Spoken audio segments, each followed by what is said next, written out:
तुम्ही बघताय कोकणातली सुंदरता।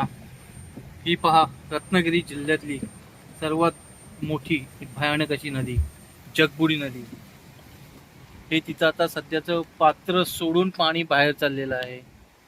कमीत कमी 150 ते 200 फुटाचं हे नदीचं पात्र आहे। बघताय तुम्ही आता।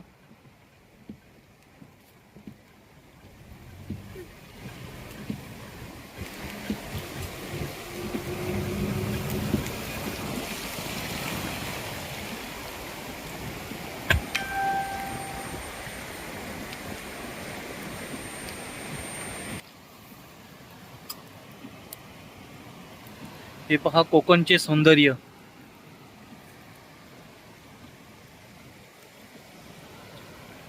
याच नदीमुळे खेड शहरामध्ये बाजारपेठेमध्ये पूर्ण पाणी भरले जाते, ते पण 8 ते 9 फुटापर्यंत।